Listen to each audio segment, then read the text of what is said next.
நாம் பல ஆண்டுகள் நோய் இல்லாமல் உடலில் நோய் எதிர்ப்பு சக்தியுடன் வாழ வேண்டும் என்றால் மூலிகைகளின் பயன்பாடுகளை அறிந்து கொண்டு அவற்றை முறையாக பயன்படுத்த வேண்டும் என்கிறார் டாக்டர் கௌதமன் அவர்கள். நிகழ்ச்சியில் அடுத்த பகுதியாக வரவிருப்பது பல்லாண்டு வாழ்ந்திட.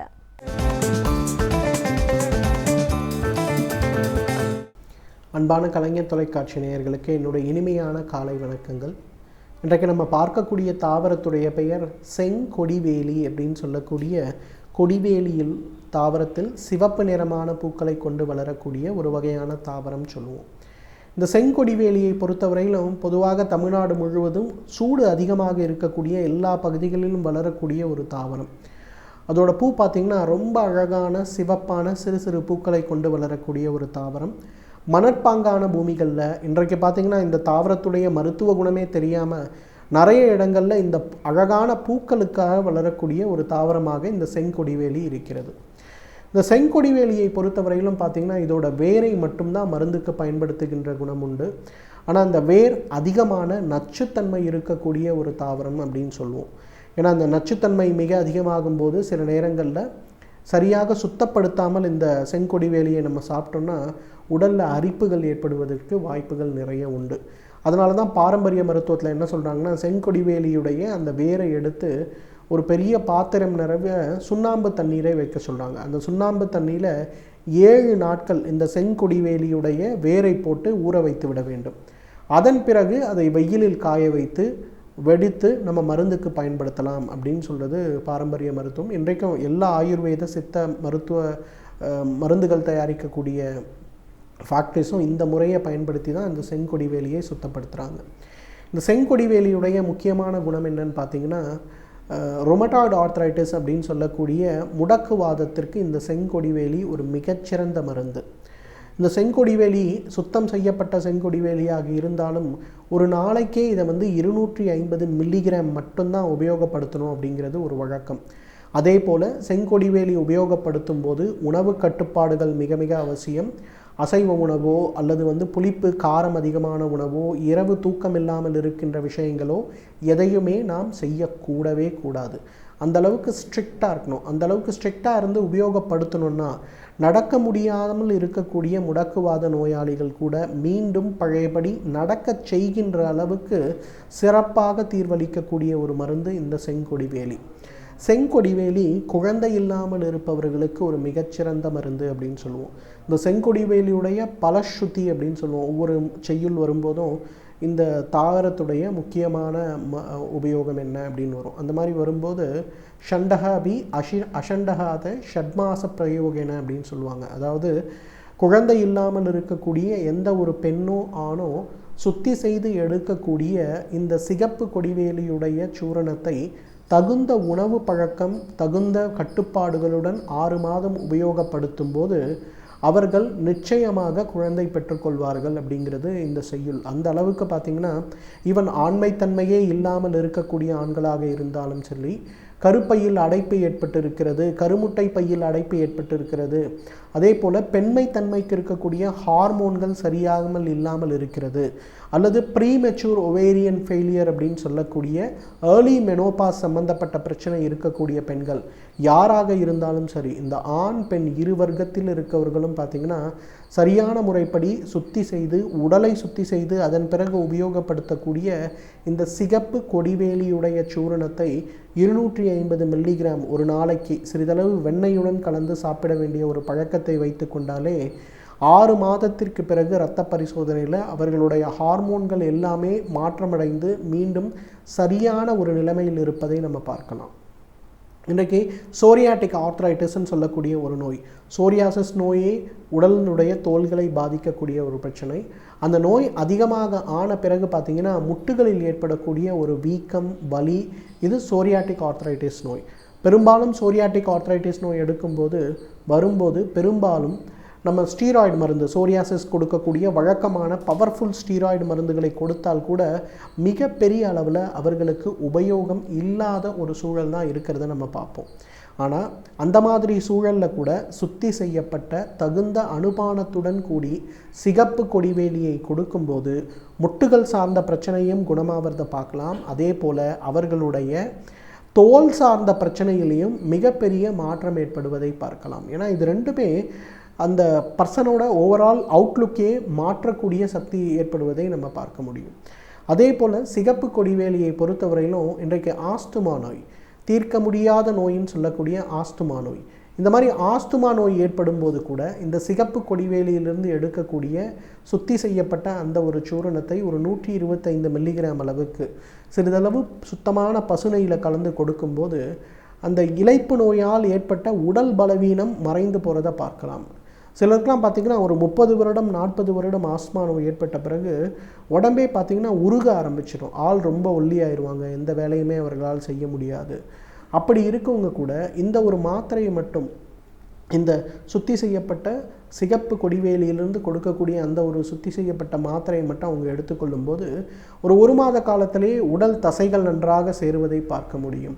ஈவன் இன்றைக்கு காச நோய், ஹெச்ஐவின்னு சொல்லக்கூடிய எய்ட்ஸ் சம்பந்தப்பட்ட பிரச்சனைகள், லெப்ரசின்னு சொல்லக்கூடிய தொழுநோய் சம்பந்தப்பட்ட பிரச்சனைகள், அதே போல் லிச்சன் பிளானஸ் அப்படின்னு சொல்லக்கூடிய உடம்பு முழுவதும் கருப்பு கருப்பாக வட்டம் ஏற்படக்கூடிய ஒரு வகையான தோல் நோய், இந்த மாதிரி நோய்கள் இன்றைக்கு மாடர்ன் மெடிசனில் பார்த்திங்கன்னா மிகப்பெரிய அளவில் தீர்வு இருக்கானா இல்லை. ஸ்டீராய்டு மருந்துகளை கொடுத்த பிறகு கூட அவர்கள் உடலில் அதிகமான தீர்வு ஏற்படாத ஒரு சூழல் தான் இன்றைக்கி இருக்குது. ஆனால் அந்த மாதிரி ஏற்படக்கூடிய பிரச்சனைக்கு கூட நல்ல தீர்வளிக்கக்கூடிய மருந்து இந்த சிகப்பு கொடிவேலி. சிகப்பு கொடிவேலி ஆனால் எப்போ உபயோகப்படுத்தினாலும் தகுந்த மருத்துவ ஆலோசனை நிச்சயம் தேவை, உணவு கட்டுப்பாடு நிச்சயம் தேவை, அதே போல் மனக்கட்டுப்பாடு நிச்சயம் தேவை. இச்சாபத்தியம் சொல்லுவாங்க, எதெல்லாம் நாக்குக்கு சாப்பிட்ணுன்னு தோணுதோ அதை செய்யக்கூடாது, எந்த வேலைகள்லாம் மனசுக்கு பிடித்த மாதிரி தோணுதோ அந்த வேலைகளை செய்யக்கூடாது. ஆயுர்வேதத்தில் அதுதான் குடிப்பிரவேசக ரசாயனம் சொல்லுவோம். இந்த மாதிரி நிறைய நோய் இருப்பவர்களை அந்த காலத்தில் என்ன பண்ணுவாங்கன்னா ஒரு பெரிய ஹாஸ்பிட்டல் மாதிரி ஒரு இடத்துல அட்மிட் பண்ணி அவர்களுக்கு இவங்க கொடுக்கக்கூடிய உணவு, கொடுக்கக்கூடிய உடற்பயிற்சி, கொடுக்கக்கூடிய மருந்துகள், இதை தவிர வேறு எதுவுமே கொடுக்க மாட்டாங்க. அந்த மாதிரி ஒரு இடத்துல வச்சு இந்த ஒரு சிகப்பு கொடிவேலியிலிருந்து எடுக்கக்கூடிய அந்த ஒரு சூரணத்தை கொடுக்கும்போது தீர்க்க முடியவில்லை, தீராமல் இருக்கின்றது அப்படின்னு சொல்லக்கூடிய நிறைய நோய்கள் மாறுபடுவதை நாம் பார்க்க முடியும். இன்றைக்கு வெரிகோஸ் அல்சர்னு சொல்லக்கூடிய பிரச்சனை, கால்கள்லாம் தண்ணி கொட்டிக்கொண்டே இருக்கக்கூடிய பிரச்சனை, அந்த மாதிரி இருப்பவர்கள் கூட இந்த ஒரு இதை எடுத்துக்கொண்டானா நல்லா மாறுறதை பார்க்கலாம். எனவே நேயர்களே, சிகப்பு கொடிவேலி இயற்கை கொடுத்திருக்கின்ற மிகச்சிறந்த அருமருந்து. ஆனால் தகுந்த மருத்துவ ஆலோசனையின் பேரில் சரியான முறைப்படி நம்ம உபயோகப்படுத்தினோமேயானால் நம்மாலும் பல்லாண்டு காலம் ஆரோக்கியமாக வாழ்ந்திட முடியும். சமூகத்தில் நடக்கும் நல்ல செயல்களில் நம்முடைய பங்களிப்பு என்னவாக இருக்கிறதோ அதே போன்று தீய செயல்களை தட்டி கேட்பதிலும் நம்முடைய பங்களிப்பு இருக்க வேண்டும் என்கிறார் மனுஷபுத்திரன் அவர்கள். நிகழ்ச்சியில் அடுத்த பகுதியாக வரவிருப்பது தீதும் நன்றும்.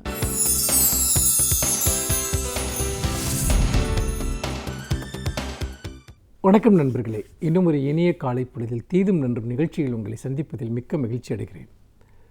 ஒரு அரசு சட்டத்தில் கொண்டு வரக்கூடிய மாற்றங்கள் என்பது அது பரந்துபட்ட மக்களுடைய நலன்களை பாதுகாப்பதாக இருக்க வேண்டுமே தவிர சில குறிப்பிட்ட தொழில் நிறுவனங்களினுடைய வளர்ச்சிக்கு மட்டும் அது சாதகமாக இருப்பது என்பது பெரும்பான்மை மக்களுக்கு இழைக்கிற ஒரு அநீதி என்பதில் எந்த விதமான சந்தேகமும் இருக்க முடியாது. அப்படி சமீபத்தில் இந்திய அரசு, மத்திய அரசு கொண்டு வந்த பல சட்டங்கள் என்பது அது பெரும்பாலும் மக்களுடைய தேவைகள் அல்லது அதில் ஈடுபட்டிருக்கக்கூடிய பல்வேறு லட்சக்கணக்கான தொழிலாளர்களுடைய நலன்களை பாதுகாப்பதற்கு பதிலாக அதில் நீங்கள் பெருமளவிற்கு இன்றைக்கு ஒரு பெரிய நிறுவனங்களினுடைய அந்த நலன்களை பாதுகாப்பதாகவே அந்த சட்டங்கள் அமைந்திருக்கின்றன அல்லது அந்த சட்ட திருத்தங்கள் அமைந்திருக்கின்றன என்பதை நாம் தொடர்ந்து பார்த்து கொண்டிருக்கிறோம்.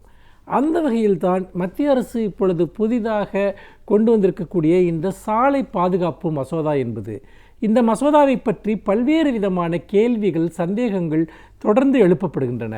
முக்கியமாக இந்த சாலை பாதுகாப்பு மசோதாவில் செய்திருக்கக்கூடிய முக்கியமான ஒரு சீர்திருத்தம் அல்லது ஒரு மாற்றம் என்னவென்று சொன்னால், உங்களுடைய ஒரு 2 சக்கர வாகனமோ அல்லது 4 சக்கர வாகனமோ பழுதடைந்து விட்டால் அதை நீங்கள் இப்பொழுது உங்களுடைய ஊரிலோ அல்லது நெடுஞ்சாலைகளிலோ இருக்கக்கூடிய சாலை ஓரங்களில் சிறு சிறு கடைகளை வைத்திருக்கக்கூடிய மெக்கானிக்குகளிடம் அல்லது சிறு சிறு ஒர்க் ஷாப்பில் நீங்கள் சரி செய்ய முடியாது. மாறாக மத்திய அரசால் அங்கீகரிக்கப்பட்ட பெரிய இந்த பழுது பார்க்கிற நிறுவனங்களிடம்தான் நீங்கள் உங்கள் வாகனங்களை கொண்டு போய் நீங்கள் பழுது நீக்க முடியும். இதன் மூலமாக இந்த தொழிலில் இன்றைக்கு ஈடுபட்டிருக்கக்கூடிய 10 லட்சத்திற்கு மேற்பட்ட மெக்கானிக்குகள் உடனடியாக வேலை இழக்கக்கூடிய ஒரு பெரும் அபாயம் இன்றைக்கு ஏற்பட்டிருக்கிறது. அதோடு இது சார்ந்த ஒரு உபதொழில்களில் ஈடுபட்டிருக்கக்கூடிய கிட்டத்தட்ட 2 கோடி பேர் இதனால் நேரடியாக பாதிக்கப்படுவார்கள் என்று புள்ளி விவரங்கள் கூறுகின்றன. இது உண்மையிலேயே ஒரு அநீதியான ஒரு சட்ட திருத்தம் என்பதில் எந்த விதமான சந்தேகமும் இருக்க முடியாது. சாலை பாதுகாப்பு என்பது மிக மிக முக்கியம்தான். ஆனால் அதற்கு வழி இது போன்ற ஒரு மசோதாவை அல்லது ஒரு சட்ட திருத்தத்தை கொண்டு வருவதுதானா என்பதை நாம் பார்க்க வேண்டும். ஏனென்று கேட்டால், இந்த சாலை விபத்துகளை பொறுத்த வரைக்கும் வாகனங்களில் ஏற்படக்கூடிய கோளாறுகளினால்தான் இது போன்ற வாகன விபத்துகள் ஏற்படுகின்றன, அல்லது இந்த சிறு மெக்கானிக்குகள் செய்யக்கூடிய வேலைகளால் தான் இந்த வேலைகள் இத்தகைய விபத்துகள் ஏற்படுகின்றன என்கிற கருத்தாக்கமே தவறான ஒன்று. ஏனென்றால் ஒரு வாகனம் என்று வருகிற போது அதில் நிறைய விஷயங்கள் என்பது சுலபமாக தீர்க்கக்கூடியவை. ஏனென்றால் நீங்கள் ஒரு பங்க்சர் ஒட்டுவதோ அல்லது வேறு விதமான ஒரு வாகனத்தில் ஏற்படக்கூடிய சிறு சிறு பிரச்சனைகளோ, வாட்டர் சர்வீஸ் போன்ற விஷயங்களோ சாதாரணமாக ஒரு குறைந்தபட்ச படிப்பு கொண்ட ஒருவர் கூட அனுபவத்தினால் கற்றுக்கொண்டு செய்யக்கூடிய ஒன்று. பல சமயங்களில் இது போன்ற வேலைகளை செய்யக்கூடியவர்கள் ஒரு கைதேர்ந்த நிபுணர்களைப் போல அவர்கள் செயல்படுவதை நடைமுறையில் நாம் பார்த்திருக்கிறோம். மேலும் அவர்களுக்கு நாம் கொடுக்கக்கூடிய ஒரு தொகை என்பது மிக குறைவான ஒரு தொகை. நீங்கள் வெளியே ஒரு மெக்கானிக் ஒருவரிடம் நீங்கள் செய்யக்கூடிய அதே பணியை நீங்கள் அங்கீகரிக்கப்பட்ட ஒரு பெரிய நிறுவனத்திடம் கொண்டு போய் விடுகிற போது அவர்கள் அதற்காக நிர்ணயிக்கிற கட்டணம் என்பது பல மடங்கு அதிகமாக இருப்பது மட்டுமல்ல, அந்த காரை நீங்கள் அல்லது அந்த வாகனத்தை நீங்கள் கொடுத்து வாங்குவதற்கு நீண்ட காலம் தேவைப்படும். ஒரு சிறு வேலைக்காக நீங்கள் கொண்டு போய் ஒரு ஒர்க் ஷாப்பில், அதாவது அங்கீகரிக்கப்பட்ட அந்த ஒரு பழுது நிற்கும் மையத்தில் நீங்கள் கொண்டு போய் உங்கள் வாகனத்தை ஒப்படைத்தால் 10-20 நாட்கள் கூட உங்களுக்கு திரும்பவும் அந்த வாகனங்கள் கிடைப்பதற்கு ஆகிவிடும். ஆனால் நீங்கள் ஒரு சிறிய ஒரு மெக்கானிக் ஷாப் அல்லது ஒரு பழுது நிற்கும் மையத்திடம் கொண்டு போய் ஒரு அனுபவம் வாய்ந்த ஒரு மெக்கானிக்கிடம் கொண்டு போய் நீங்கள் அதை காட்டுகிற போது அவர் அதனுடைய ஏதாவது ஒரு உதிரி பாகத்தை சிறிய அளவிற்கு மாற்றி மீண்டும் வண்டியை ஓடக்கூடிய ஒரு நிலைக்கு அவர் கொண்டு வந்து விடுவார். இதுதான் இந்தியா முழுக்க இந்த தொழில் நடந்து கொண்டிருப்பதற்கான ஒரு அடிப்படை. ஆனால் இன்றைக்கு கார்களை விற்கக்கூடிய நிறுவனங்கள் அல்லது இருசக்கர வாகனங்களை விற்கக்கூடிய நிறுவனங்கள் பெருமளவிற்கு இங்கு கிளை பரப்பி இருக்கக்கூடிய ஒரு சூழலில் பழுது பார்ப்பது தொடர்பான அத்தனை விஷயங்களையும் இந்த பெரிய நிறுவனங்களிடமே ஒப்படைத்து விடுவது என்கிற ஒரு தவறான முடிவிற்கு மத்திய அரசு வந்திருக்கிறது. இதன் மூலமாக வாகனங்களை பயன்படுத்துகிறவர்களுடைய சுமையும் பல மடங்கு அதிகரிக்கிறது. அதே சமயத்தில் இந்த தொழிலில் ஈடுபட்டிருப்பவர்களுடைய வாழ்வாதாரமும் முற்றாக பறிக்கப்படுவதற்கான ஒரு சூழல் ஏற்படுகிறது. நீங்கள் இப்பொழுது ஒரு நெடுஞ்சாலையில் பயணம் செய்து கொண்டிருக்கிறீர்கள் என்று வைத்துக்கொள்வோம். உங்கள் வாகனம் பழுதடைந்து விடுகிறது. நீங்கள் உடனே அங்கே அருகில் இருக்கக்கூடிய யாராவது ஒரு பழுது பார்க்கக்கூடிய ஒரு மெக்கானிக் ஒருவரை அழைத்து நீங்கள் அதை சரி செய்து கொண்டு செல்ல முடியும். ஆனால் இப்பொழுது வரக்கூடிய சட்டப்படி அப்படி செய்வது என்பது குற்றம். இதற்காக பழுது பார்த்தவர் மீது அபராதம் விதிக்கக்கூடிய ஒரு சூழல் எல்லாம் இருக்கிறது.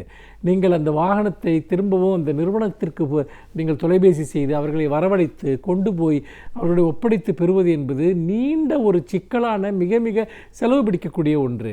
அப்படி இருக்கிற போது இந்த வர்த்தக நிறுவனங்களுடைய நலன்களுக்காகவே இது போன்ற விஷயங்களில் இந்த இந்த மசோதா வழி செய்கிறது என்பதை நாம் மறந்துவிடக்கூடாது. இதே பிரச்சனை வேறு பல நாடுகளிலும் கூட இருக்கிறது. முக்கியமாக வளைகுடா நாடுகளில் நிறைய பேர் இந்திய தொழிலாளர்கள் வெளியேற்றப்படக்கூடிய, அவர்கள் அனுமதியின்றி தங்கியிருந்தார்கள் அல்லது அவர்களுடைய பணியாற்றக்கூடிய காலம் முடிந்து விட்டது என்றெல்லாம் நிறைய பேர் சமீப காலமாக வெளியேற்றப்பட்டு வருகிறார்கள். அப்படி அவர்கள் வெளியேற்றப்படக்கூடிய இந்த தொழிலாளர்கள் எல்லாம் யார் என்று பார்த்தால் அதில் முக்கியமாக இந்த ஏசி மெக்கானிக்குகள் அல்லது கார் மெக்கானிக்குகள் போன்ற சிறு சிறு வேலைகளை செய்யக்கூடியவர்கள். அங்கும் இதே சூழல் ஏற்கனவே வந்துவிட்டது. ஒரு காரோ இருசக்கர வாகனமோ பழுதடைந்தால் ஒரு பெரிய நிறுவனத்திடம்தான் அவற்றை சர்வீஸ் செய்வதற்கு கொடுக்க வேண்டும் என்கிற ஒரு நிலை உருவாக்குவதற்காக இந்த பணிகளை மிக குறைந்த கட்டணத்தில் செய்யக்கூடிய இந்த தனிப்பட்ட இந்த பொறியியலாளர்களை அங்கிருந்து வெளியேற்ற வேண்டும் என்கிற முடிவுக்கு அங்கே இருக்கக்கூடிய அரசுகள் வருகின்றன. அதன் காரணமாக ஏராளமான தொழிலாளர்கள் வெளியேற்றப்படுகிறார்கள். இதே நிலை இன்றைக்கு இந்தியாவில் அவர்கள் சொந்த நாட்டிலேயே அந்த தொழிலிலிருந்து அவர்கள் வெளியேறுவதற்கான ஒரு சூழலைத்தான் இந்த மசோதா உருவாக்கும் என்று பலரும் எச்சரிக்கிறார்கள். ஏனென்று கேட்டால் எந்த ஒரு தொழிலையும் செய்வதற்கு இந்தியாவில் ஒரு கட்டுப்பாடுகளை வரையறைகளை விதிக்க முடியாது. அவற்றை நீங்கள் ஒழுங்குபடுத்தலாம், அவற்றின் மீது நீங்கள் சில வரையறைகளை கொண்டு வரலாம். மாறாக நீங்கள் ஒரு குறிப்பிட்ட நிறுவனம் சார்ந்துதான் அனைத்தையும் செய்ய வேண்டும் என்று சொல்வது என்பது இந்த சிறு சிறு தொழில்களில் ஈடுபட்டிருக்கக்கூடியவர்களுக்கு இழைக்கக்கூடிய ஒரு மிகப்பெரிய ஒரு அநீதி என்பதில் எந்தவிதமான சந்தேகமும் இல்லை. உண்மையில் ஒரு பெருநிறுவனங்கள் சார்ந்த ஒரு நுகர்வு கலாச்சாரத்தை அல்லது சேவை சார்ந்த துறைகளை முழுக்க பெருநிறுவனங்களிடமே ஒப்படைப்பது என்பது எந்த விதத்திலும் நாம் ஒரு மக்கள் நல அரசாக இருக்கிறோம் என்பதற்கான ஒரு அடையாளமாக இருக்காது. அந்த வகையில் தான் இந்த வாகனம் சார்ந்த விஷயங்களில் நாம் செய்யக்கூடிய இந்த முடிவு என்பது தவறான விளைவுகளை ஏற்படுத்தும். விபத்துகள் ஏற்படுவதற்கு முக்கியமான பல காரணங்கள் இருக்கின்றன. கட்டுப்பாடற்ற வகையில் வாகனங்களினுடைய பெருக்கம், போதுமான சாலை வசதிகள் எல்லாமே, ஓட்டுநர்களுக்கு உரிமம் வழங்குகிற போது முறையான பயிற்சி அவர்களுக்கு இருக்கிறதா என்று பரிசோதிக்காமல் உரிமம் வழங்குவது, இப்படி பல விஷயங்களின் காரணமாக விபத்துகள் பெருகுகின்றன. குடிப்பழக்கத்தின் காரணமாக விபத்துகள் பெருகுகின்றன. இந்த அடிப்படை கட்டுமான வசதிகளையும் ஒழுங்குபடுத்தல்களையும் செய்யாமல் வாகனங்களை பழுதுபார்க்கிற நிறுவனங்களை உருவாக்குவது தான் இதற்கு ஒரு தீர்வு என்ற முடிவுக்கு வருவது உண்மையான பிரச்சனைகளை மூடி மறைப்பது மட்டுமல்ல, நாம் பலருடைய வயிற்றில் அடிக்கக்கூடிய ஒரு காரியத்தை செய்கிறோம் என்பதை மறந்துவிடக்கூடாது. இந்த புதிய வாகன சட்ட திருத்த மசோதா என்பது அது எந்த விதத்திலும் இப்போது இருக்கக்கூடிய நிலையில் ஏற்கப்படக்கூடாது என்பதுதான் உண்மை. மீண்டும் இன்னும் ஒரு புதிய சிந்தனையோடு உங்களை சந்திக்கிறேன். நன்றி, வணக்கம். இப்பகுதியில் நாம் சந்தித்து வரும் சிறப்பு விருந்தினர்கள் அவர்களின் வாழ்வில் நடந்த அனுபவங்களை நம்மோடு பகிர்ந்து கொள்ளும் பொழுது அவற்றை கேட்பதற்கு சுவாரஸ்யமாக இருப்பதோடு நம்முடைய வாழ்க்கைக்கும் சிறந்த எடுத்துக்காட்டாக அமைகிறது. அந்த வகையில் இன்றைக்கு நாம் சந்திக்கவிருக்கும் சிறப்பு விருந்தினர் எந்த துறையிலிருந்து வந்து என்ன பயனுள்ள தகவல்களை நம்மிடையே பகிர்ந்து கொள்ள இருக்கிறார் என்பதை கவனிக்கலாம். நிகழ்ச்சியில் அடுத்த பகுதியாக வரவிருப்பது சிறப்பு விருந்தினர்.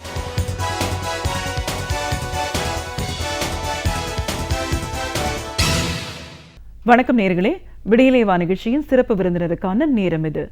இன்றைய சிறப்பு விருந்தினர் குழந்தைகள் பாதுகாப்பு அலுவலர்.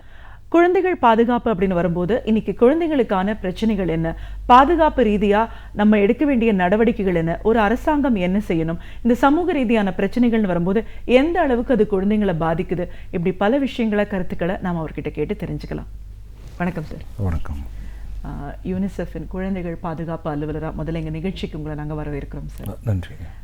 குழந்தைகள் பாதுகாப்பு அப்படின்னு வரும்போது எல்லாருக்குமே ஒரு அக்கறை இருக்கும். ஒரு பிரச்சனைன்னு வரும்போது அது குழந்தைங்களுக்கு வருதுன்னு போது பெரிய அளவில் எல்லாருக்குமே ஒரு எம்பத்தி உண்டு அதை பார்த்து. ஆனாலும் இந்த சமூகத்தில் பார்த்தீங்கன்னா தொடர்ந்து குழந்தைங்களுக்கான பிரச்சனைகள் ஒரு புறக்கணிக்கப்படுறதோ துன்புறுத்தப்படுறதோ அதுவும் அதிகரிச்சுட்டே இருக்கிறத நம்ம பார்த்துட்டு இருக்கோம். இதுக்கு உண்மையிலேயே யார் காரணம், எந்த மாதிரியான ஒரு பிரச்சனைகள்லாம் இன்னைக்கு குழந்தைகள் உட்படுத்தப்படுறாங்க, அதுக்கு பாதுகாப்பு அப்படின்னு வரும்போது ஒரு அரசாங்கம் என்ன செய்யணும், ஒரு சமூகம் என்ன செய்யணும், ஒரு தனி மனிதனா இது நம்ம உதவிக்கரம் நீட்டணும் அப்படின்னு நினைக்கிறவங்க யார் அணுகணும் தெரியாம கூட நிறைய பேர் இருக்கிறத பார்க்கிறோம்.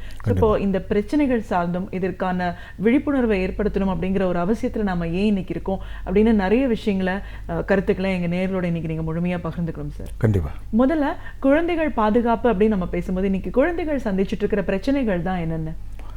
அதாவது இன்றைக்கி பார்த்திங்கன்னா அந்த குழந்தைகளுக்கு எதிராக நடக்கிற வன்முறைகள் பார்த்தோம்னா எஸ்பெஷலி லாஸ்ட் 1 or 2 years பார்த்தோம்னா தமிழ்நாட்டில் மிக அதிகமாக கேள்விப்படுறது, நீங்களும் பார்த்துருப்பீங்க பேப்பரில், இந்த செக்ஷுவல் அப்யூஸும்பாங்க, பாலியல் வன்முறை, வன்கொடுமை, அது மற்றும் குழந்தை தொழிலாளர்கள், குழந்தை திருமணங்கள். இதில் முக்கியமாக பார்த்திங்கன்னா பாலியல் வன்கொடுமை தான் நிறைய ரிப்போர்ட் ஆகிருக்கு. இது நான் ஒரு வேளை ரிப்போர்ட்டிங் அதிகமாக இருக்கிறனால, உங்களை மாதிரி நிறைய மீடியாக்கள் இருக்கிறனால வெளியே வந்திருக்கலாம், இதுக்கு முன்னாடியும் இருந்திருக்கலாம். ஆனால் இப்போ ரிப்போர்ட்டிங் அதிகமாக இருக்கிறதுனால நிறைய குழந்தைகள் வெளியே சொல்கிறதுக்கு வாய்ப்புகள் இருக்கிறதுனால அவங்களுக்கு எதிராக நடக்கின்ற அனைத்து வகை வன்முறைகளையும் அவங்க குழந்தைங்க இன்றைக்கி ஈஸியாக மீடியா மூலியமாகவும் மக்கள் மூலியமாக வெளியே கொண்டாடுறாங்க. அதுதான் இன்றைக்கி ஒரு முக்கியமான பிரச்சனையாக நான் ஆக்சுவலாக கருதுகிறேன். நான் அந்த பிரச்சனைகளை நம்ம கண்டிப்பாக எவ்வளோ சீக்கிரம் நம்ம வந்து இந்த வாழ்க்கை கல்வின்னு ஒரு முறை முதல்ல இருந்தது. லைஃப் ஸ்கில்ஸ் பேஸ்ட் எஜுகேஷன் சொல்லுவாங்க. அது ஒரு வேளை இல்லாமையோ இருக்கலாம். அப்பொழுது அதை நம்ம திருப்பி கொண்டாந்தோம் அப்படின்னா, அதாவது ஒரு குழந்தைகளை வந்து இப்போ பிறந்த உடனே நம்ம இந்த வாழ்க்கை கரையை சொல்லிக் கொடுக்க அவசியம் இல்லை. 6-7ஆம் கிளாஸ்லேருந்து பார்த்தீங்கன்னா ஸ்டெப் பை ஸ்டெப் வந்து குட் டச், பேட் டச், அது மாதிரி வாழ்க்கை திறன் கல்விகள் கிளாஸுக்கு தகுந்த மாதிரி இருக்குது. அதை நம்ம திருப்பி கொண்டாந்தோம் ஸ்கூலில் அப்படின்னா டெஃபினட்டாக வந்து குழந்தைகளால் பாதுகாத்துக்க முடியும் தன்னாவே. அதை நம்ம முதல்ல எக்யூப் பண்ணணும்னு நினைக்கிறோம்மா. இப்போ நீங்கள் பேசினதுலேருந்தே பிரச்சனைகள் வரும்போது அதிகமாக நம்ம கவனம் செலுத்த வேண்டியது குழந்தைங்களுக்கு எதிரான வன்கொடுமைகள், கண்டிப்பாக, அப்புறம் வந்து குழந்தை தொழிலாளர்கள், 2 விஷயத்தை மையப்படுத்தி சொல்லியிருக்கீங்க. இந்த வன்கொடுமைகள் அப்படின்னு திருமணங்கள், ஓகே, இந்த வன்கொடுமை பற்றி நம்ம முதல்ல முக்கியமாக பேசலாம். இப்போ நம்ம பாதுகாப்புன்னு கருதி தான் நம்ம ஒரு இடத்துக்கும் அனுப்புகிறோம். பள்ளிக்கூடம்னா அங்கே வந்து குழந்தைங்களுக்கு பாதுகாப்பான முறையில் நல்ல கல்வி கிடைக்கணும். ஆனால் இன்றைக்கி பள்ளிக்கூடங்கள்லேயே வந்து அவங்களுக்கு இது எதிரான வன்கொடுமைகள் நிறைய இருக்கிறத பத்திரிகைகளையும் மீடியாக்களையும் நம்ம பார்க்குறோம். அப்போது வெளியில் ஒரு குழந்தை வீட்டை விட்டு வெளியில் போனால் அது எந்த வயசாக இருந்தாலும் சரி, சின்ன குழந்தையிலேருந்து வீட்டுக்கு பத்திரமா திரும்பி வர்றது ஒரு பெரிய கேள்விக்குறினும் போது இதுக்கு யார் பொறுப்பு? சரி, இப்போ எந்த இடத்துல நம்ம தவறிட்டோம் சரியான முறையில் அணுகிறதுக்கு? இல்லை, நான் என்ன சொல்கிறேன்னா, இது நம்ம வந்து யார் பொறுப்புங்கிறத பார்க்குறதோடைய அனைவரோட பொறுப்பும் இருக்குது. நான் என்ன கேட்டிங்கன்னா, ஆக்சுவலாக வந்து இன்றைக்கி இருக்கிற குடும்ப சூழல் குழந்தைக்கு வந்து மிக மிக முக்கியமானது, அவசியமானது, மிக மிக அவளுக்கு இப்போ குழந்தைகளுக்கு வளர்கிறதுக்கு முக்கியமாக இருக்க வேண்டியது குடும்ப சூழல். நம்ம குடும்ப சூழல் இன்றைக்கி குழந்தைகளுக்கு ஏற்றவாறு இருக்கிறதா என்கிறத பார்க்க வேணும். ஆக்சுவலாக we have to do a self analysis. நம்மளே ஒருத்தர் சுய பரிசோதனை செஞ்சுக்கிட்டோம்னா நம்ம எந்த அளவுக்கு நம்ம குழந்தைகளுக்கு அந்த சூழலை உருவாக்கி கொடுக்குறோம். அந்த வீட்டில் உருவாக்கி கொடுக்க முடியல அப்படின்னா அந்த குழந்தைகள் வெளியே போகும் பொழுது வெளியே பல்வேறு வகையான மீடியாக்கள், கம்யூனிகேஷன் சேனல்ஸ் வந்து அந்த குழந்தைகளுக்கு ஈர்ப்பதற்கு ரெடியாக இருக்குது வெளியே. அப்படிங்கிறப்ப குடும்ப சூழல் இல்லாதப்ப அது வெளியே போகிறப்ப அந்த ஒரு மீடியா சேனல்ஸோ அந்த ஒரு மற்ற எப்படி வேணால் குழந்தைகள் கற்றுக்கலாம் இல்லையா? என்ன வேறு peers are most first source of getting the இன்ஃபர்மேஷனும்பாங்க. அதாவது அவங்களுக்கு சார்ந்த மாதிரியே இருக்கிற நண்பர்கள் முன்மாதிரி அடலசன்ஸ் மூலிமா அவங்க கற்றுப்பாங்க கண்டிப்பாக. அப்படிங்கிறப்ப இந்த குடும்ப சூழலை நம்ம ஸ்ட்ரென்தன் பண்ணோம் அப்படின்னா தட்ஸ் கால் ஃபேமிலி ஸ்ட்ரென்தனிங். இன்றைக்கி அதை வந்து என்ன கேட்டிங்கன்னா ஒரு பெரிய கேள்விக்குறியாக தான் இருக்குது. இன்றைக்கி குடும்ப சூழலும் மற்றும் டீச்சர்களும் கண்டிப்பாக முக்கியமான ரோல்ஸ் இது பண்ணுறாங்க. அது நம்ம எல்லாரும் சேர்ந்து நம்ம வந்து கண்டிப்பாக அதை வந்து ஸ்ட்ரென்தன் பண்ண முடியுங்கிறது நம்பிக்கை கண்டிப்பாக எங்கள் நிறுவனத்துக்கு இருக்குது. அதை நோக்கி தான் நாங்கள் பயணிச்சிட்ருக்கோம் இன்றைக்கி. இப்போ இன்னொரு விஷயம் சொல்லிங்க, குழந்தை திருமணங்கள் ஒரு காலகட்டத்தில் இதெல்லாம் இருந்தது, அதுக்கப்புறம் இந்த முறையெல்லாம் போயிடுச்சு அப்படின்னு தான் பார்க்குறோம். இன்னமும் அந்த பாதிப்புகள் அதிகம் இருக்கிறது பார்க்குறீங்களா? மிக முக்கியமான கேள்வி இது, நல்ல கேள்வி இது. குழந்தை திருமணங்கள் நம்ம ஊரில் இருக்கான்னு கேட்டிங்கன்னா கண்டிப்பாக இருக்கிறது. ஆனால் மற்ற ஸ்டேட்ஸை கம்பேர் பண்ணுறப்ப கம்மியாக தான் இருக்குது. என்னை பொறுத்தவரையிலும் மற்ற ஸ்டேட்டை கம்பேர் பண்ணுறப்ப நம்ம தமிழ்நாட்டில் ஒரு திருமணம் நடந்தாலும் இந்த ஒரு திருமணமும் நடக்கக்கூடாதுன்னு நம்ம நினைப்போம் இல்லைங்களா? ஸோ அதை நோக்கி தான் எங்கள் நிறுவனமும் பல்வேறு தொண்டு நிறுவனங்களோடு சேர்ந்து, அரசாங்கத்தோடும் சேர்ந்து, இண்டிவிஜுவல்ஸும் சேர்ந்து இந்த குழந்தை திருமண தடுப்பு விழிப்புணர்வை ஏற்படுத்துறதுக்காக ஒரு பிரச்சார ஊர்தியை நாங்கள் தயார் செஞ்சு நம்ம அந்த 13 மாவட்டங்களில் எங்கெங்கெல்லாம் வந்து இந்த குழந்தை திருமணங்கள் அதிகமாக இருக்கின்றதோ அங்கே மக்கள் மத்தியிலையும், அந்த பெண்கள் மத்தியிலையும், பெண் குழுக்கு சுய உதவி குழுக்கு இருக்காங்க பார்த்திங்களா, அவங்க மத்தியிலையும், ஸ்டூடெண்ட்ஸ் மத்தியிலையும், சில்ட்ரன் மத்தியிலையும் ஒரு விழிப்புணர்ச்சி ஏற்படுத்துறதுக்காக இந்த Caravan campaign against child marriage அப்படிங்கிற ஒரு மெத்தடை, ஒரு ஐடியாவை நாங்கள் ஃப்ளோட் பண்ணி இப்போ கிட்டத்தட்ட போயின்ட்டுருக்கு. இன்னொரு 60 நாட்கள் இந்த கேம்பெயின் நடைபெறும் கண்டிப்பாக. ஓகே, இப்போது இந்த பிரச்சனை அப்படின்னு பார்க்கும்போது மற்ற இடங்களில் கம்பேர் பண்ணும்போது இங்கே கம்மியாக இருந்தாலும் இது தவிர்க்கப்பட வேண்டிய ஒரு குழந்தை தொழிலாளர்கள்னு பார்க்கும்போது இந்தியா முழுவதுமே இது கூடாதுன்னு குரல் கொடுக்குறவங்க அதிகமாக இருந்தாலும் இதில் குழந்தைகள் வந்து தொழிலில் ஈடுபடுறது தவிர்க்க முடியாத விஷயமா எல்லா இடத்துலையும் நடக்கிறத பார்க்குறோம். இந்த பிரச்சனையிலேருந்து குழந்தைங்களை மீட்டெடுக்கிற முயற்சினா என்ன பண்ணுறது? இல்லை, ஆக்சுவலாக இந்த குழந்தைகளுக்கு எதிராக நடக்கின்ற எந்த வித ஒரு பிரச்சனைகளையும் ஒரே ஒரு சின்ன விஷயம் தான், நம்ம அதை சால்வ் பண்ணிட்டோம்னா எல்லாமே நம்ம விஷயம் இருக்காது. எதுன்னா இந்த எனி சைல்டு, அதாவது எந்த ஒரு குழந்தையும் 18 வயது வரை பள்ளியில் படிக்க முடிந்தால் டெஃபினட்டாக எந்த இஷ்யூ வராது. நம்ம என்ன பண்ணுறோம்னா அந்த பிரைமரி என்ரோல்மெண்ட்டும்பாங்க, அந்த ஆரம்ப கல்வியில் வந்து நிறைய பேர் இருக்காங்க நம்ம தமிழ்நாட்டில் 95 இருக்குது. இந்த பிரைமரியிலேருந்து செகண்டரி போகிறோம் பார்த்தீங்களா, அந்த இதில் வந்து கொஞ்சம் நிறைய ட்ராப் அவுட்ஸ் இருக்குது. அதை நம்ம கண்டுபிடிச்சி அதை நம்ம ஸ்ட்ரென்தன் பண்ணோம் அப்படின்னா எந்த விதமான, ஏன்னா குழந்தை வந்து 18 வயசும் போச்சுன்னா அவங்களுக்கு கண்டிப்பாக நிறைய இன்ஃபர்மேஷன் கற்றுக்கிறதுக்கான வாய்ப்புகள் அதிகம் இருக்குது. ஆப்பர்ச்சுனிட்டிஸை நிறைய க்ரியேட் பண்ண போகிறோம். அந்த 18 வயது வரலும் குழந்தையை வந்து ஸ்கூலில் இருக்கிறது நம்ம உறுதி செஞ்சோம் அப்படின்னா எந்த விதமான வன்முறைகளும் வர்றதுக்கு வாய்ப்புகள் இல்லை. ஆனால் அதை நோக்கி நம்ம பயணிக்கணும், கண்டிப்பாக பயணிச்சிட்ருக்கோம். அந்த ஒரு பிளானை நோக்கி தான் நாங்கள், இலக்கை நோக்கி தான் நாங்கள் இப்போ நிறைய ஆக்டிவிட்டீஸை நாங்கள் பண்ணிகிட்ருக்கோம் இன்றைக்கி தமிழ்நாட்டில். இப்போ இந்த குழந்தை தொழிலாளர்கள் பார்த்திங்கன்னா தமிழ்நாட்டில் வந்து பல்வேறு மாவட்டங்களில் இருக்குது. குறிப்பாக வந்து நாங்கள் வந்து சேலம், தருமபுரி இந்த மாவட்டங்களில் வந்து இந்த குழந்தைகள் வந்து பார்த்திங்கன்னா அந்த பருத்தி அந்த தோட்டத்தில் வந்து நிறைய குழந்தை தொழிலாளர்கள் வந்து இருக்கிறாங்க. அவங்கள மீட்பெடுத்து அதுக்கு வந்து ஒரு நேஷ்னல் சைல்ட் லேபர் ப்ராஜெக்ட்னு ஒன்று இருக்குது. அந்த ப்ராஜெக்ட் மூலிமா அவங்கள எப்படி மறுவாழ்விற்கு கொண்டு செல்ல முடியும் அப்படின்ட்டு ஒரு கிட்டத்தட்ட ஒரு 5 வருட காலமாக நாங்கள் பணிபுரிஞ்சிட்ருக்கோம்.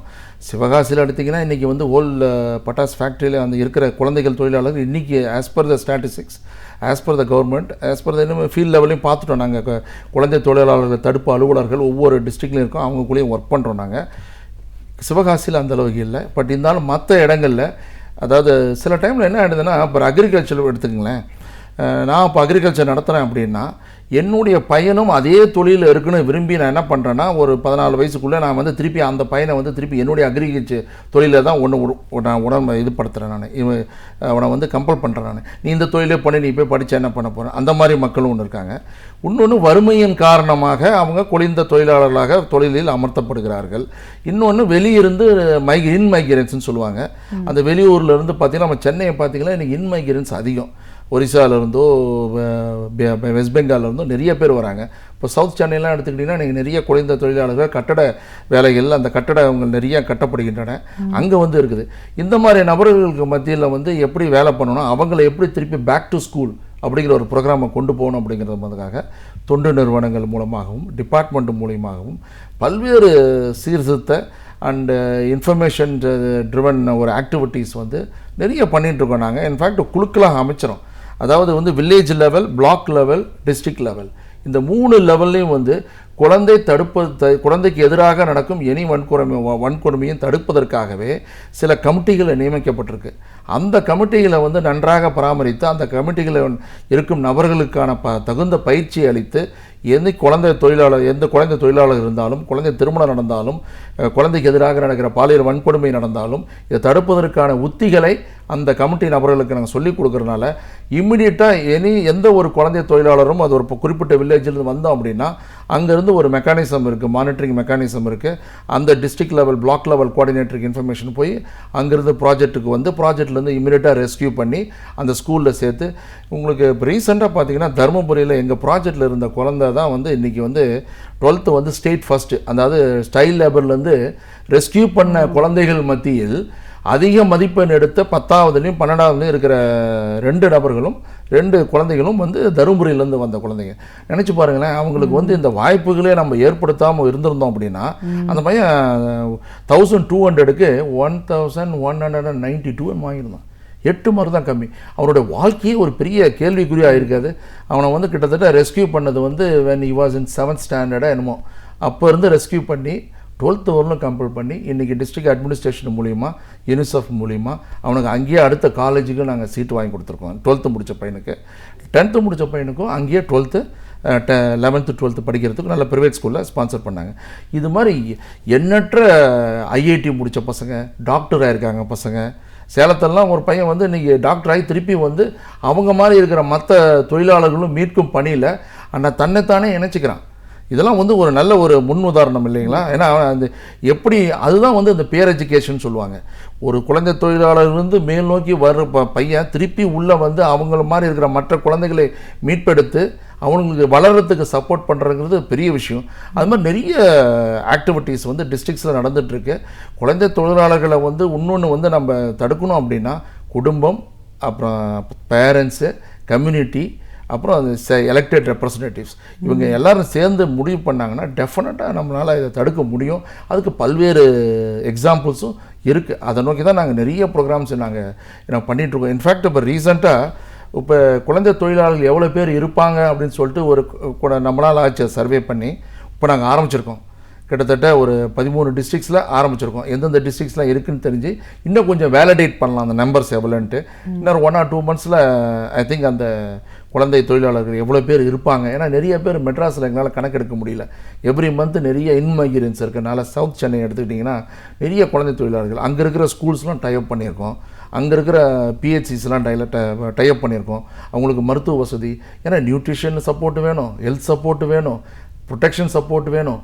இந்த 3 சப்போர்ட் முக்கியமானது குழந்தை வளர்ச்சிக்கு. அந்த 3மே என்ஷூர் பண்ணுறதுக்கு பல்வேறு வகையான குழுக்கள் மத்தியில் நாங்கள் இப்போ ஸ்டார்ட் பண்ணிகிட்ருக்கோம். இப்போ நம்ம பேசும்போது கூட சொன்னீங்க, ஒரு விவசாயி அக்ரிகல்ச்சரில் இருக்கிறவங்க அவங்க பசங்களையே கூட இதில் ஈடுபடுத்துகிறாங்க. இப்போ ஒரு குடும்ப ஃபேமிலி பிஸ்னஸ் அப்படின்னு இருக்கிறவங்க அவங்களோட குழந்தைங்களை அந்த பிஸ்னஸில் ஈடுபடுத்த வைக்கலாமா, இல்லை அதுவும் குற்றம் அப்படின்னு? இல்லை, அது ஆக்சுவலாக ஹசார்டஸ் நான் ஹசார்டஸ்ன்னு சொல்கிறாங்க. அது எந்த ஒரு குழந்தையும் வந்து அந்த வளர்ச்சி அந்த படிப்பை முடிச்சுட்டு நாங்கள் வந்து அக்ரிகல்ச்சருக்காக வந்து நாங்கள் பண்ண வேணான்னு சொல்ல. நாங்கள் அதுக்கப்புறம் ஒரு குறிப்பிட்ட ஒரு கால 18 வரலும் படித்து விட்டு திருப்பி நீ தொழிலே செய்யலாம், அது வரலும் அவனை படிக்க விடுங்க. பட் இது வறுமையின் காரணமாக தானே அவங்களால படிக்க வைக்க முடியல. திருப்பி அப்கோர்ஸ் சொந்த பிஸ்னஸாக இருந்தாலும் மேற்கொண்டு படிக்க வைக்க முடியாத ஒரு காரணத்தால் தான் வந்து அவங்க அந்த மாதிரி போகிறாங்க. நிறைய பேருக்கு வந்து இந்த இப்போது என்னென்ன ஸ்கீம்ஸ் இருக்குது, எங்கெங்கெல்லாம் வந்து நம்ம போய் அப்ரோச் பண்ணணும், யார் அப்ரோச் பண்ணால் நம்மளுடைய குழந்தைகளை வந்து படிக்க வைக்க முடியுங்கிறதே அவேர்னஸே வந்து இல்லை.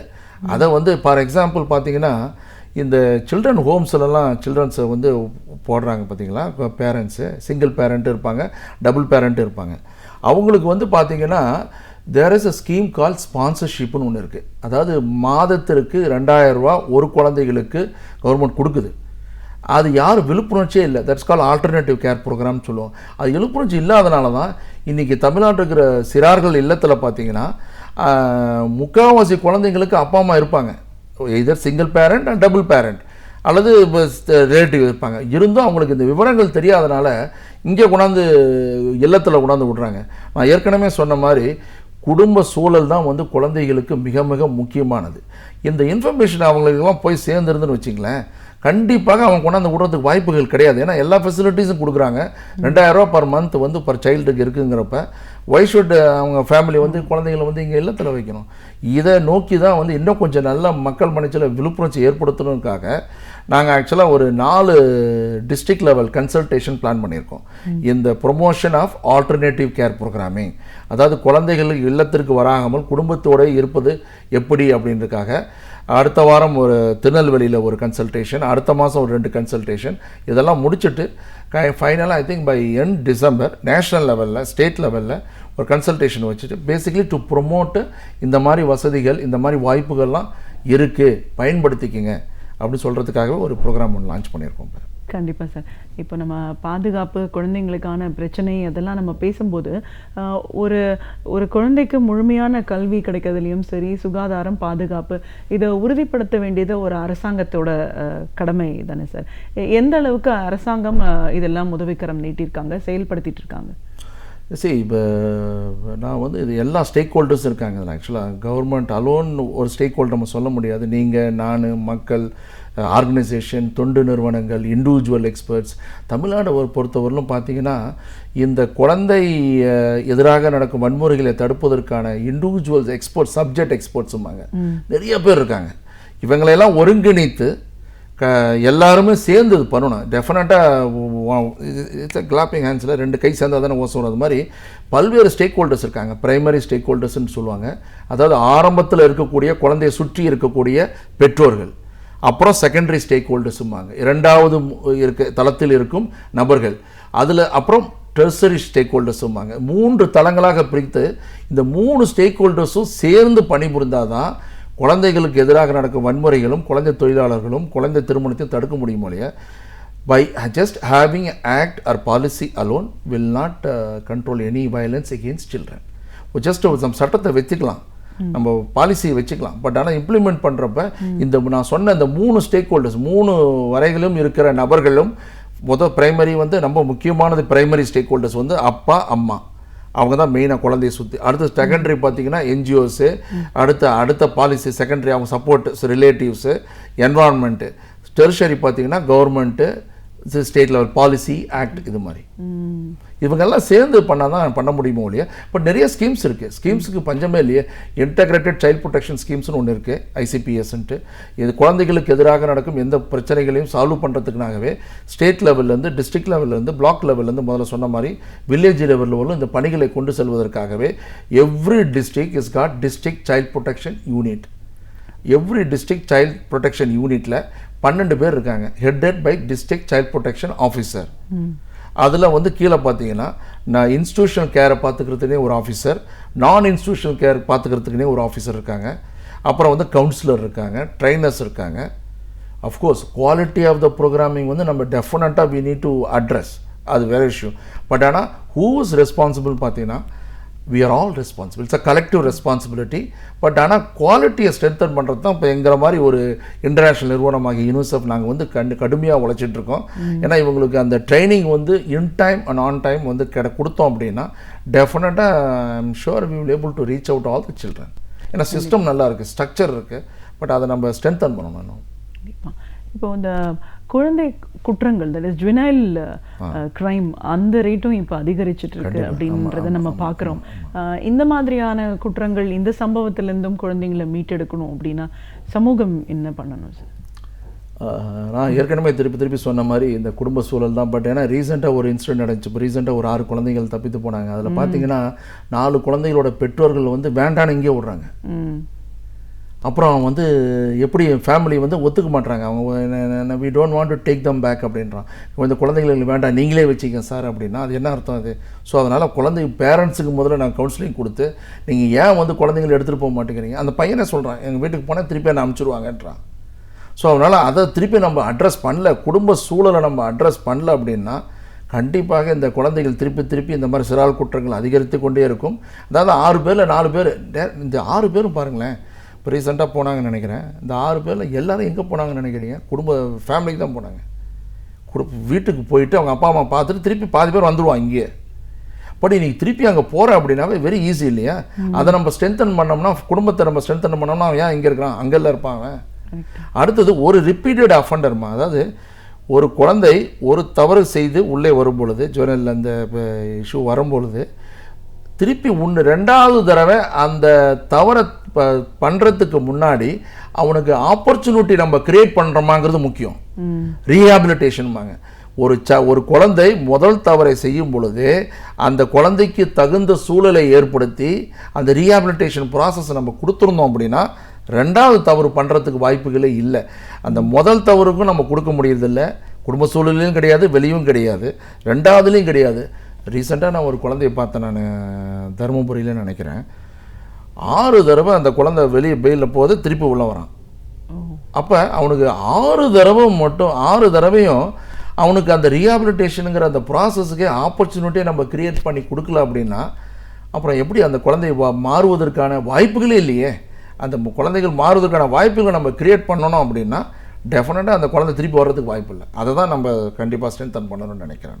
ஓகே, இப்போ ஒரு தப்பு செஞ்சாங்கன்னா அவங்களுக்கு அந்த மறுவாழ்வு அப்படின்னு வரும்போது அது என்ன பண்ணணும்ன்றத செய்யாததுனால குற்றங்கள் இன்னைக்கு அதிகரிச்சுட்டு இருக்கு அப்படின்னு சொல்லுங்க. திருப்பி தப்பு செய்கிறாங்க. இப்போ ஒரு சமூக ரீதி இது எல்லாத்துக்கான பிரச்சனை வந்து வீட்டிலிருந்து ஆரம்பிக்குது அப்படிங்கிறதையும் சொல்லியிருக்கீங்க. இப்போ இந்த பிரச்சனையை தீர்க்கறதுக்கு வீட்டிலிருந்து நம்ம ஆரம்பிக்கணும்னா எந்த மாதிரியான வழிமுறைகளை நம்ம கடைபிடிக்கணும்? இல்லை, நம்ம எந்த அளவுக்கு நம்ம குழந்தைகளுக்கு ஸ்பேஸை க்ரியேட் பண்ணி கொடுக்குறோம் நம்மளோட பேசுவதற்கு. நார்மலாக சொல்லுவோம், நீங்களும் பண்ணுவீங்க, நானும் என் குழந்தைகளிடம் குவாலிட்டி டைம் ஸ்பெண்டிங் சொல்லுவாங்க. அதாவது ஜஸ்ட் ஸ்பெண்டிங் அ டைம் வாட்சிங் த டிவி டுகெதர் வந்து வேலைக்கு ஆகாது. குழந்தைகளோட உட்காந்து டிவி பார்க்குறதோ சீரியல் பார்க்குறதோனால அது குவாலிட்டி டைம் சொல்ல முடியாது. குழந்தைகள் மத்தியில் பெற்றோர்களாகிய நாம் நிறைய நிறைய ஸ்பெண்ட் பண்ணணும். அது இருக்கான்னு முதல்ல ஒரு பெரிய கொஸ்டின் மார்க். இன்றைக்கி இருக்கிற ஒரு உலகத்தை, இன்றைக்கி இருக்கிற ஒரு கட்டத்தில் பார்த்தீங்கன்னா அது முக்கால்வாசி குழந்தைகள் எங்கே வளர்கிறாங்கன்னே அவங்களுக்கு தெரியல. ஸோ அந்த குழந்தைகள் மத்தியில் குவாலிட்டி டைம் ஸ்பெண்ட் பண்ணோம் அப்படின்னா ஒரு கான்ஃபிடென்ஸ் லெவல் அவங்க மத்தியில் நம்ம உருவாக்கணும். அப்படின்னா நான் குழந்தையாக இருந்தால் எனக்கு எந்த விதமான பிரச்சனைகளாக இருந்தாலும் என் தாய் தந்தையரிடம் கண்டிப்பாக நான் கேட்க வேண்டும், நான் கேட்பதற்கான சூழ்நிலையில் இருக்கிறேன் அப்படின்னு அந்த குழந்தை உணரணும். தாய் தந்தை தான் ஃபஸ்ட்டு வந்து ஃப்ரெண்டாக இருக்கணும். அது வந்து நம்ம வந்து இருக்கிறோமாங்கிறத நம்மளே சுயசை பறிச்சுக்கணும். அதெல்லாம் நம்ம பண்ணிவிட்டு ஒரு creating a space for the children. நம்ம குழந்தைகளுக்கு தகுந்த சூழலை உருவாக்கி அந்த குழந்தைகளுக்கு ஏற்படுனா அந்த முதல்ல சொன்னோம் பார்த்தீங்களா, இன்றைக்கி அவ்வளோ வாய்ப்புகள் லேர்னிங்கு. நீங்கள் சொல்லல நான் சொல்லலைன்னா குழந்தை ஈஸியாக வெளியே போனால் கற்றுப்பான். வீட்டை விட்டு வெளியே போனானாவே அவனுக்கு எக்ஸ்போஷர் தான் வெளியே. இன்றைக்கி அவ்வளோ வழிமுறைகள் இருக்குது, அதில் எல்லாத்துலேயும் அவன் கற்றுக்குறான். அப்படிங்கிறப்ப நினச்சி பாருங்களேன், அவன் எவ்வளோ இன்ஃபர்மேஷன் அவன் கற்றுக்கிட்டு யாருக்கிட்டையாவது அவன் கேட்கணுன்னு விரும்புவானா விரும்ப மாட்டானா? கண்டிப்பாக விரும்புவான் இல்லைங்களா? அப்படிங்கிறப்ப நம்ம பேரண்ட்ஸ் நம்ம ஸ்பேஸை கொடுத்துருந்தோன்னா அவன் கண்டிப்பாக என்கிட்ட தான், அப்பாட்ட அம்மாட்ட தான் வந்து கேட்பான்.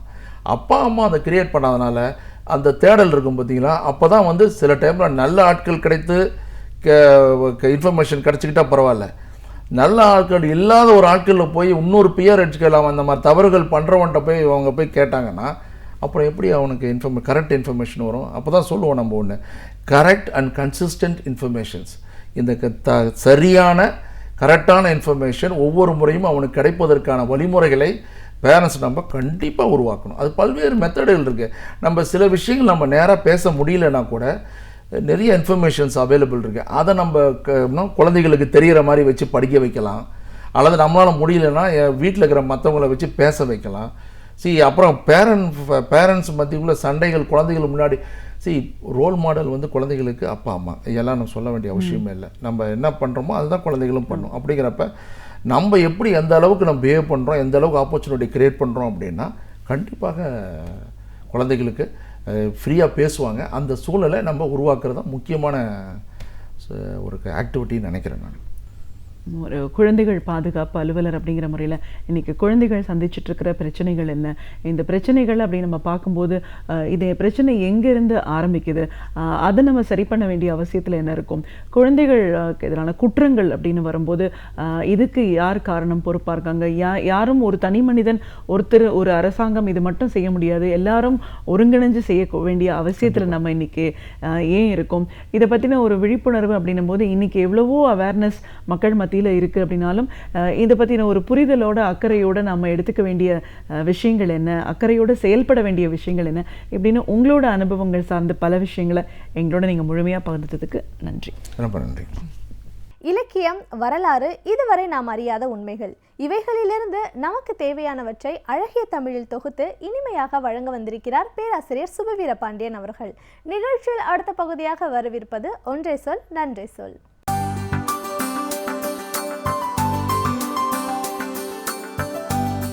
அனைவருக்கும் என் அன்பு வணக்கம். வரலாற்றில் எப்போதும் செய்திகள் பல்வேறு விதமான கோணங்களில் பார்க்கப்படக்கூடியனவாகவே இருக்கும். போராடுகிற காலத்தில் ஒருவன் போராடி என்று அழைக்கப்படுவான். ஆனாலும் அவனை ஒடுக்குகிற அரசுகள் அவனை பயங்கரவாதி என்றே சொல்லும். அரசியல் கொலைகள் 20ஆம் நூற்றாண்டின் தொடக்கத்திலேயே தமிழகத்தில் நடந்துவிட்டன என்றுதான் கூற வேண்டும். இந்திய விடுதலை போராட்டத்தின் போது இப்படிப்பட்ட அரசியல் கொலைகள் வடநாட்டில் 19ஆம் நூற்றாண்டிலேயே தொடங்கிவிட்டன. தமிழகத்தை பொறுத்தளவு முதல் அரசியல் கொலை என்று 1911ஆவது ஆண்டு நடைபெற்ற ஆஷ் படுகொலையை நாம் குறிப்பிடலாம்.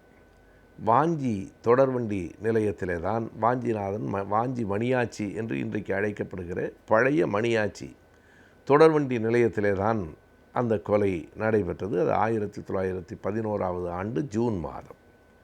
ஆஷ் என்பவர் அப்போது மாவட்ட ஆட்சியராக, கலெக்டராக, அன்றைக்கு மாவட்ட ஆட்சியர் என்றால் வெள்ளையர்களினுடைய காலத்தில் மிகப்பெரிய செல்வாக்கு உடைய அதிகாரி.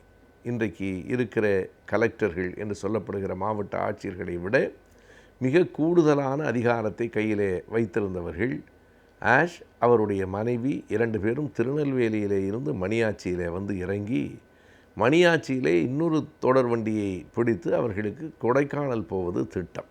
கொடைக்கானலிலே அவர்களினுடைய பிள்ளைகள் படித்து கொண்டிருந்தார்கள்.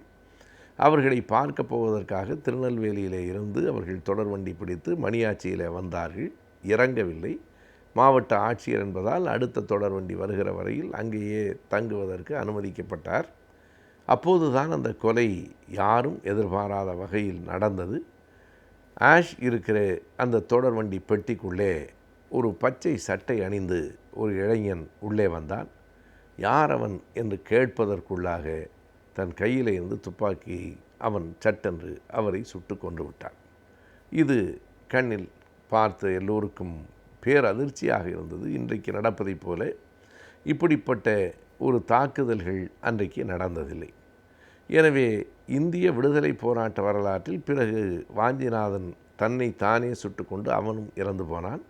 அந்த துப்பாக்கியை சோதனை செய்து பார்த்தபோது குண்டுகள் ஏதுமில்லை. 2 குண்டுகளோடு மட்டுமே வாஞ்சிநாதன் வந்திருக்கிறான். ஒன்று அவருக்கு, இன்னொன்று இவருக்கு என்று தனக்கு தான் சுட்டுக்கொண்டும் இறந்து போய்விட்டார்.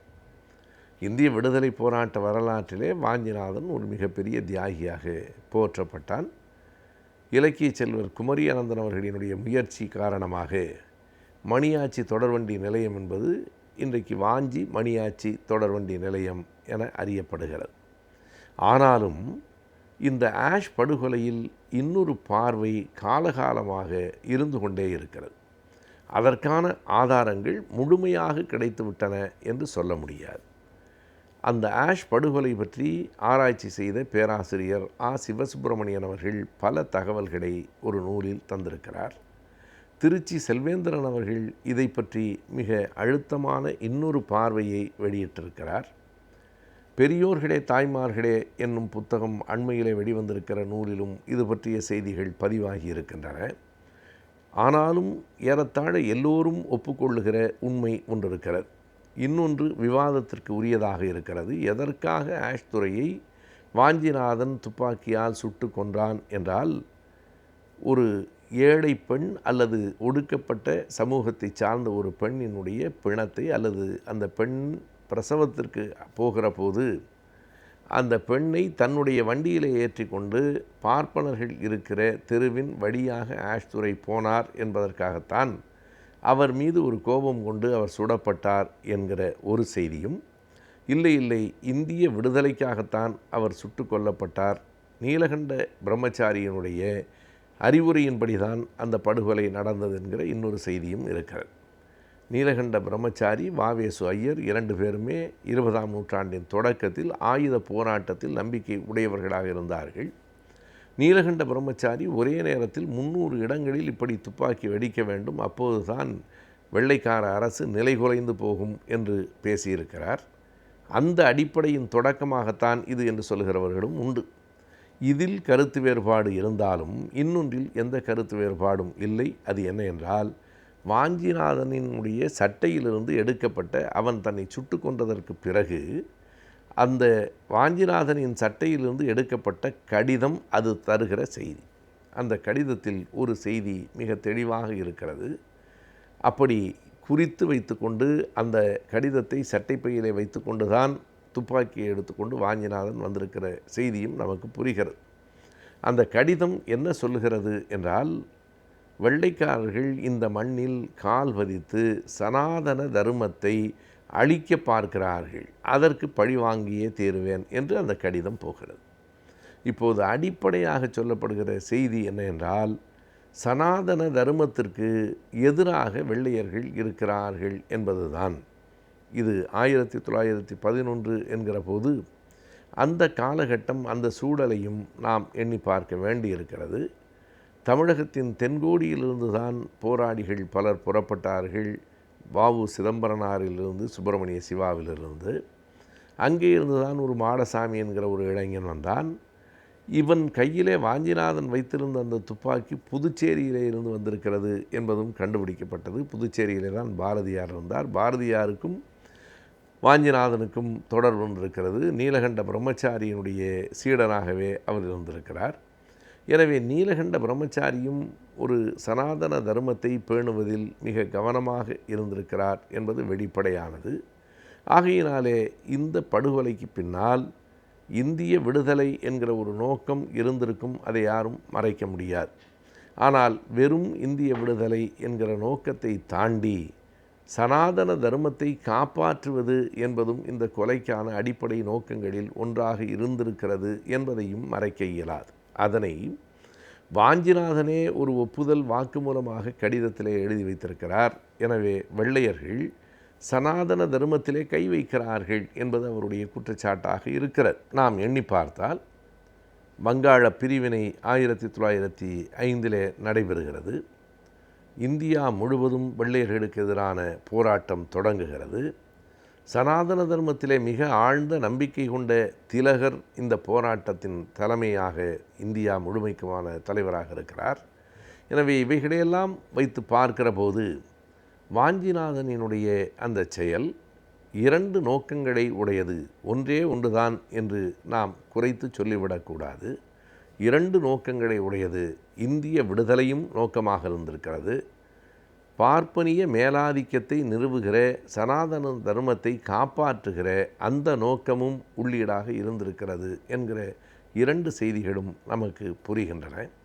எனவே தேசிய விடுதலை போராட்டம் என்பது ஒரு முற்போக்கான பாத்திரத்தை வகித்திருக்கிறது என்றாலும் அதற்குள்ளே சனாதன தர்மம் அதிலே நம்பிக்கை உடையவர்கள் ஊடுருவி அவர்கள் அந்த போராட்டத்தை கையிலே எடுத்து கொண்டிருக்கிறார்கள். கையிலே எடுத்துக்கொண்டது மட்டுமில்லை, அந்த போக்குடையவர்கள்தான் தலைமையாகவும் இருந்திருக்கிறார்கள் என்பதையும் இந்திய விடுதலை போராட்டத்தை ஆழ்ந்து படிக்கிறவர்களால் உணர முடிகிறது. அந்த வகையில்தான் 2 கோணங்களிலும் வாஞ்சிநாதன் ஆஷ் படுகொலையை ஏன் செய்தார் என்பதை நாம் காண வேண்டியிருக்கிறது. தற்போதைய காலத்தில் உள்ள நவீன சிகிச்சை முறைகளை பற்றியும் நோய்களை நாம் எப்படி தடுக்கலாம் என்பதை பற்றியும் இன்றைய ஆலோசனை நேரத்தில் தெரிந்து கொள்ளலாம்.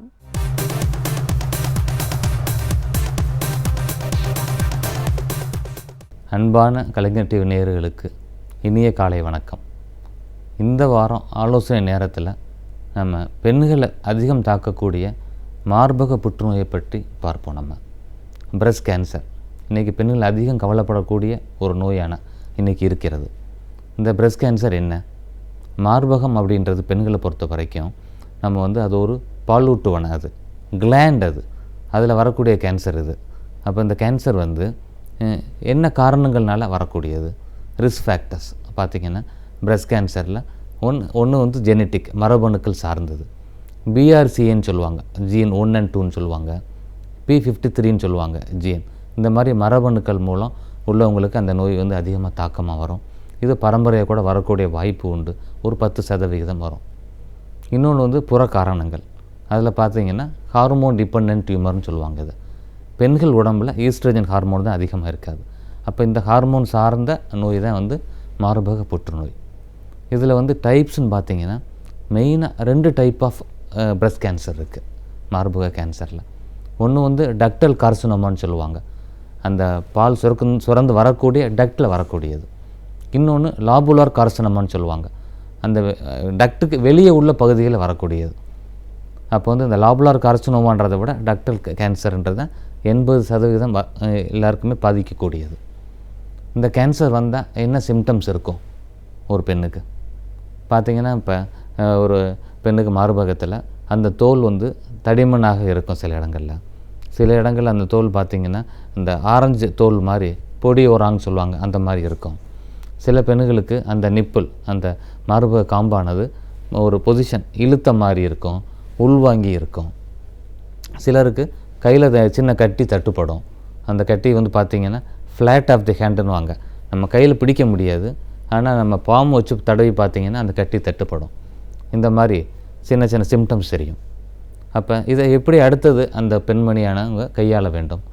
நிச்சயம் அவங்களுடைய குடும்ப மருத்துவரை போய் பார்க்கணும். அவங்க இன்றைக்கி காலத்தில் பார்த்திங்கன்னா நிறைய படித்தவர்கள் கூட இந்த கேன்சரை வெளியே சொல்கிறதுக்கு சங்கடப்பட்டு ரொம்ப கடைசி ஸ்டேஜில் தான் டாக்டர்ஸ்கிட்ட வர்றாங்க.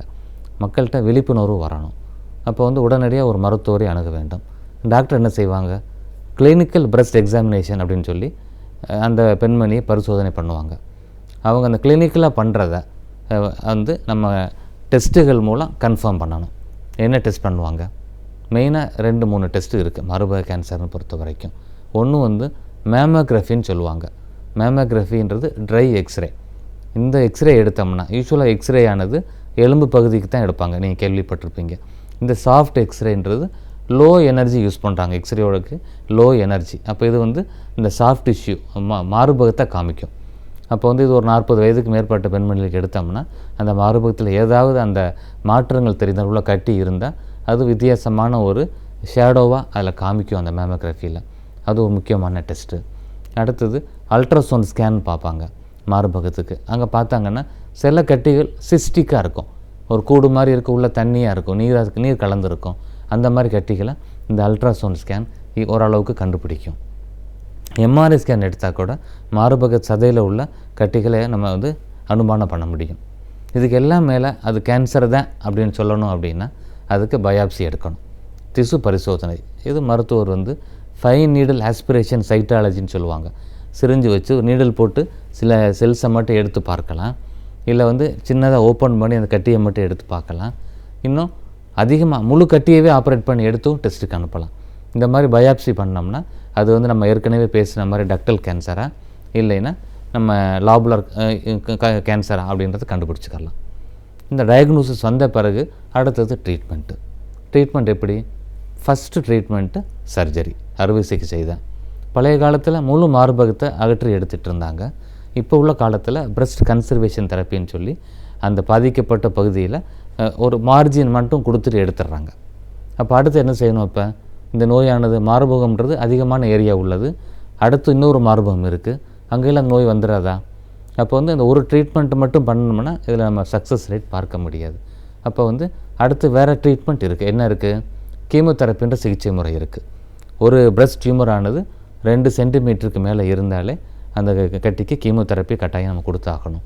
அப்படி இருக்கும் பட்சத்தில் ஒரு மருத்துவர்கிட்ட ஒரு பெண்மணி வந்து சார் எனக்கு கட்டி இருக்குதுன்னு சொன்னாங்கனாலே அது வந்து குறைஞ்சது 2 சென்டிமீட்டர் இருந்தால் தான் கைக்கு தட்டுப்படும். அப்போ எல்லா பெண்மணிகளுக்கும் அறுவை சிகிச்சை முடித்து ஒரு 2 வாரம் கழித்து இந்த கீமோதெரப்பின்ற மருந்து கலவை சிகிச்சை 6 தடவை இந்த கீமோதெரப்பி கொடுக்கணும். 21 நாட்களுக்கு ஒரு முறையோ மாதத்துக்கு ஒரு முறையோ கொடுப்பாங்க. அந்த அவங்களுக்கு எப்படி அந்த மருந்து ஒத்துக்கிறதுன்றதை பொறுத்து. அப்படி வரும்போது ஒரு 6 சைக்கிள் கொடுக்கணும் கீமோதெரப்பி. இது நம்ம உடம்புல எங்கெங்கே அந்த கிருமி இந்த கேன்சர் செல்ஸ் பரவி இருக்கோ அதை போய் அழிக்கும் வல்லமை உள்ளது. இன்னொன்று ரேடியோ தெரப்பி, கதிர்வீச்சு சிகிச்சை. இது இப்போ நம்ம முழு மார்பகம் எடுக்காமல் அந்த மார்பகத்தில் ஒரு பகுதியை மட்டும் நம்ம எடுக்கும் பொழுது அந்த பக்கத்தில் இருக்க டிஷ்யூவும் ஒரே மாதிரி டிஷ்யூ தானே, அதனால் அந்த பகுதிக்கு இந்த ரேடியோ தெரப்பியை கம்பைன் பண்ணி கொடுப்பாங்க. இந்த கேன்சர் எங்கே பரவுதோ லிம்ஃப் நோட்ஸு அந்த பகுதிக்கும் கவர் பண்ணி கொடுப்பாங்க. அப்போ இந்த ரேடியோ தெரப்பி கொடுத்துட்டோம்னா அந்த செல்ஸை அழிக்கக்கூடிய வாய்ப்பு உண்டு. நான் ஏற்கனவே சொன்ன மாதிரி ஹார்மோன் டிபெண்ட் டியூமர் இது. அப்போ என்ன செய்யணும்? நம்ம அந்த ஈஸ்ட்ரோஜன் ஹார்மோன் உடம்புல இருக்க போது அதுக்கு எதிரான ஒரு மருந்து கொடுக்கணும். அப்போ ஆன்டி ஈஸ்ட்ரோஜன் டெமாக்சிஃபன் ஒரு மாத்திரை இருக்குது, அனஸ்ட்ரசோல்னு மெடிசன் இருக்குது. இந்த மாதிரி மெடிசின்ஸை ஒரு 5 வருடம் அந்த மாதிரி இருக்கணும். லெட்ரசோல்ன்ற மருந்து இப்போல்லாம் 10 வருடத்துக்கு சொல்லிட்டாங்க. இந்த மாதிரி மருந்துகள் எடுக்கும் பொழுது இது வந்து இந்த மெனோபாஸ் அடைந்த லேடிகளுக்கு இந்த ஈஸ்ட்ரோஜன் ஹார்மோன் ஓவரிஸ் வந்து மெனோபாஸுக்கு பிறகு வேலை செய்யாது. அப்போ அவங்களுக்குமே உடம்புல ஈஸ்ட்ரோஜன் உற்பத்தி ஆகுது. அந்த ஈஸ்ட்ரோஜன் கேன்சரை வந்து அதிகப்படுத்தும், வேகமாக வளர வைக்கும். அப்போ அந்த ஈஸ்ட்ரோஜன் தடுக்கிறதுக்கு இந்த மாத்திரைகளுக்கு அந்த காலை அளவுக்கு 5 வருடத்துக்கு டெமாக்சிஃபன் அப்படி எடுத்தோம்னா அந்த கேன்சர் ஆனது வளராமல் தடுக்க முடியும். அப்போ அறுவை சிகிச்சை, கீமோதெரப்பி அந்த மருந்து கலவை சிகிச்சை, ரேடியேஷன் தெரப்பி கதிர்வீச்சு சிகிச்சை, ஹார்மோன் தெரப்பி இந்த பயாலஜிக்கல் அது ட்ரீட்மெண்ட் சொல்லுவாங்க. இப்போ ஹெர்2 ரிசெப்டார்ஸ் அப்படின்னு இப்போ லேட்டஸ்ட்டாக கண்டுபிடிச்சி இருக்காங்க. அந்த ரிசெப்டார் பாசிட்டிவ்னு வரக்கூடிய அந்த டியூமருக்கு இப்போ ஹெர்செப்டின் அப்படின்னு ட்ரக் இருக்குது. அந்த மருந்து கொடுத்தாங்கன்னா அந்த கேன்சர் குணப்படுத்தக்கூடிய வாய்ப்பு இருக்குது. அப்போ பார்த்திங்கன்னா இந்த மார்பக கேன்சர்ன்றது இன்றைக்கி வந்து முந்தி வந்து செர்வைக்கல் கேன்சர் அதிகமாக இருந்தது பெண்மணிகளுக்கு. இப்போ அர்பனைசேஷன் நம்ம நாகரிகம் கூட நகர்ப்புறத்துக்கு நம்ம எல்லாம் வர நம்மளுடைய உணவு முறைகள் மாற இந்த கேன்சரோட தாக்கம் மாறிக்கிட்டே இருக்குது, மியூட்டேஷன். அப்போ பார்க்கையில் இந்த மார்பக கேன்சர் வந்து இப்போ பெரும்பாலும் வந்து ஒரு 50-60 வயதுக்கு மேலே தான் வரும். குறைந்த வயது பெண்மணிகளுக்கு இப்போ வந்து பார்க்குறோம். இந்த அர்பனைசேஷன்னால் இந்த மாற்றங்களை பார்க்குறோம். அப்புறம் நிறைய பெண்கள் பார்த்திங்கன்னா அழகு சார்ந்த விஷயமாக தாய்ப்பால் தர்றதை பெரும்பாலும் தவிர்ப்பாங்க. அப்படி இருக்கக்கூடாது. அப்போ வந்து தாய்ப்பால் குறைந்தது 6 மாதம் to 9 மாதம் கொடுத்துருந்தா மார்பக கேன்சர் வராமல் தடுக்கலாம் அப்படின்னு விஞ்ஞானம் சொல்லுது இன்றைக்கி. அதனால் இந்த மாதிரி பல இதுகளை நம்ம எடுத்து செயல்படுத்தினா இந்த இன்றைக்கி உள்ள பெண்கள் அதிகம் பாதிக்கக்கூடிய இந்த மார்பக கேன்சர்லேருந்து நம்ம நிச்சயம் விடுதலை பெறலாம். அதனால் பெண்மணிகளே உங்களுக்கு நான் சொல்லிக்கிறது, ஒரு சின்ன மாற்றங்கள் உங்களுக்கு தோணுனா கூட நீங்களே குளிக்கும்போது உங்களை டெஸ்ட் பண்ணி பார்த்துக்கலாம். உடனடியாக உங்களுடைய மருத்துவரை ஒரு லேடி டாக்டரை அணுகி மேற்கொண்டு சிகிச்சை எடுத்தால் இந்த பெண்களுக்கான இந்த உரிய இந்த மார்பக புற்றுநோயிலிருந்து முற்றிலும் விடுதலை பெறலாம். நீங்கள் நல்லா இருக்கலாம். நன்றி.